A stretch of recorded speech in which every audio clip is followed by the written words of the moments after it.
What if I told you that lucky numbers aren't just a quirky superstition, but a deeply embedded psychological phenomenon, influencing billions and potentially dictating outcomes in ways we've barely begun to understand? Forget four-leaf clovers and rabbit's feet. We're talking about something far more insidious, something woven into the fabric of our decisions, our finances, and even our most profound beliefs. Is there a hidden blueprint behind the numbers we instinctively choose, a pattern we're compelled to follow, or are we simply pawns in a cosmic game of chance, subtly manipulated by forces beyond our control?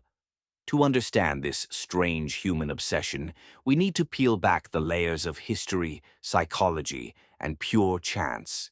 Our relationship with numbers isn't as rational as we might believe. For millennia, cultures around the globe have assigned mystic qualities to specific digits. Think about it. Number 7, often revered as sacred across religions, symbolizing perfection or completeness. 3, a number found in countless myths and fairy tales, from three wishes to the Holy Trinity. And what about 9, the final single digit, sometimes associated with endings or ultimate truths? These aren't random. They're echoes of ancient beliefs, divination, and early attempts to make sense of an unpredictable world. Ancient civilizations, from the Babylonians to the Mayans, built entire cosmologies around numerical patterns, believing they held the key to the universe's secrets. They saw recurring sequences in the stars, in natural phenomena, and attributed profound meaning to them. This isn't just quaint folklore. It's the genesis of a cognitive bias so fundamental that it still influences our behavior today. We're drawn to order, to patterns, to anything that promises to impose structure on chaos. And numbers, in their infinite combinations, offer a tantalizing illusion of control. The human brain is a pattern-seeking machine, and when it finds repetition, when it finds a sequence that seems to work, it latches onto it with an almost religious fervor. This deep-seated need for predictability, for a secret formula to unlock good fortune, is what fuels the enduring power of so-called lucky numbers.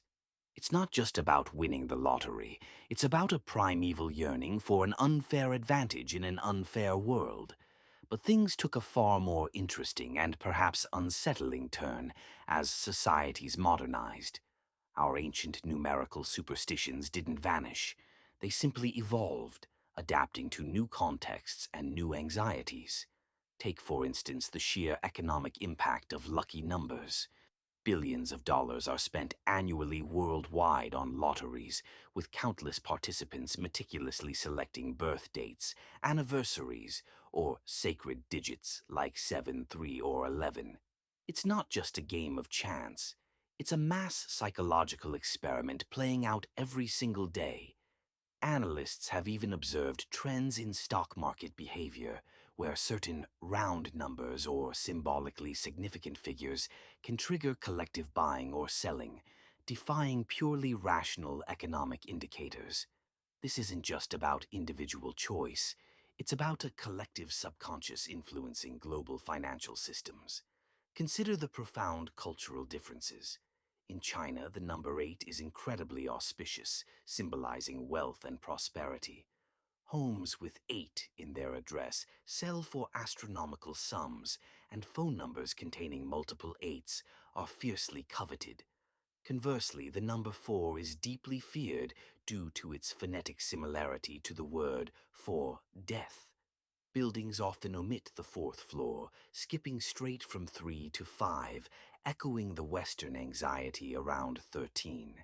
This isn't mere preference. It's an active avoidance, a tangible fear of an abstract concept, showcasing how deeply entrenched these beliefs are. It's a societal-level phobia, influencing architecture, commerce, and even personal interactions.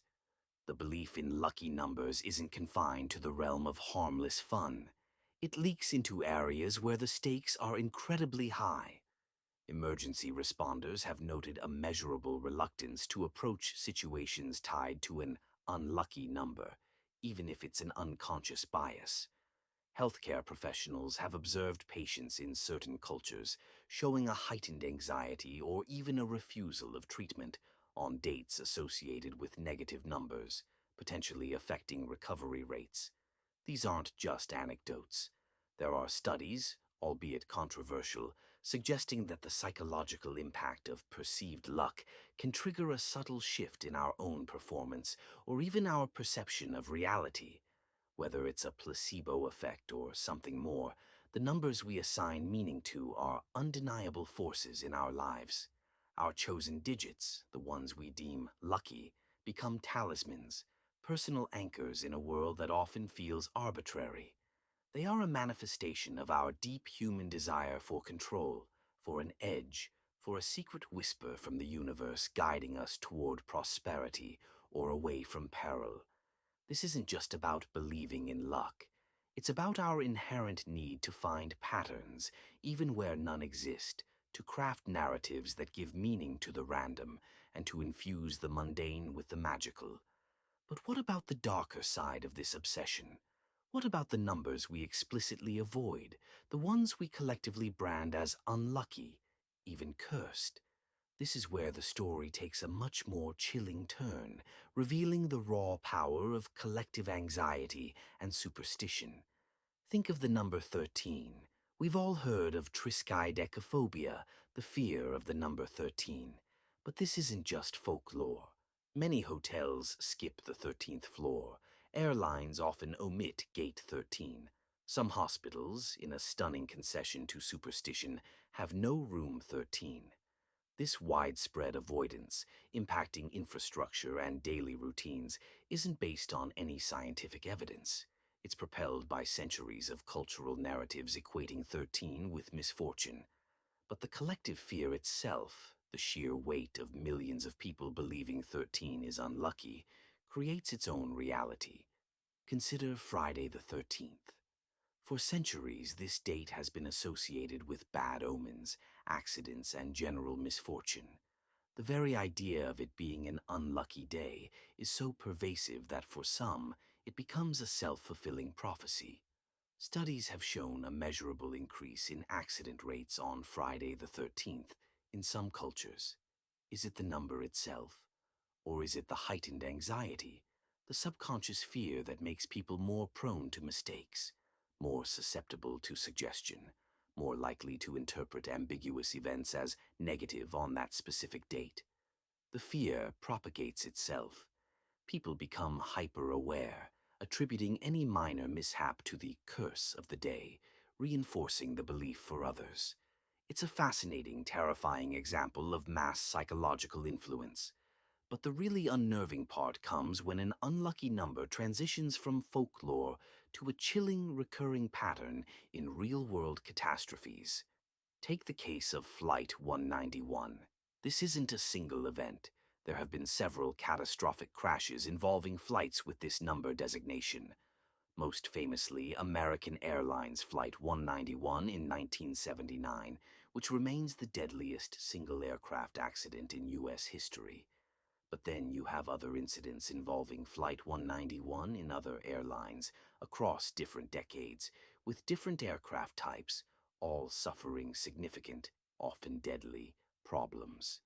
The sheer statistical anomaly of a particular flight number repeatedly appearing in lists of air disasters is enough to send a shiver down anyone's spine. Coincidence, mass hysteria, or something far more complex, a hidden mechanism at play that our rational minds refuse to acknowledge? This isn't anecdotal. These are documented events, prompting whispers and unease within the aviation community itself. The number 191 now carries a weight, a shadow. It's a prime example of how seemingly random numbers can develop a terrifying resonance, becoming more than just digits, transforming into omens, warnings, or perhaps reflections of a deeper, darker, unseen numerical order that we only glimpse in our most unsettling moments. To this day, the truth behind lucky numbers remains an elusive mystery, a fascinating interplay between ancient superstitions, pervasive psychological biases, and a peculiar human need to find order in chaos. Are we truly influenced by the arbitrary patterns of digits, or do we simply project our hopes and fears onto them? Perhaps the answer lies not in the numbers themselves, but in us, in our collective consciousness, our shared narratives, and our profound desire for a world that makes sense, even if that sense is constructed from thin air. The enduring power of a lucky or unlucky number isn't just about a lottery ticket or a missed flight. It's about our fundamental human condition, our quest for meaning, and our desperate search for an advantage in a universe that often feels indifferent. As you go about your day, consider the numbers you unconsciously favor, the ones you avoid. What do they tell you about yourself, about the hidden scripts you live by? The next time you pick a number, pause and wonder, is it truly your choice, or are you following an ancient, unspoken directive woven into the very fabric of our shared human experience? If you want to explore more such psychological phenomena, the next video delves into the chilling reality of collective delusions and how they shape our perception of truth.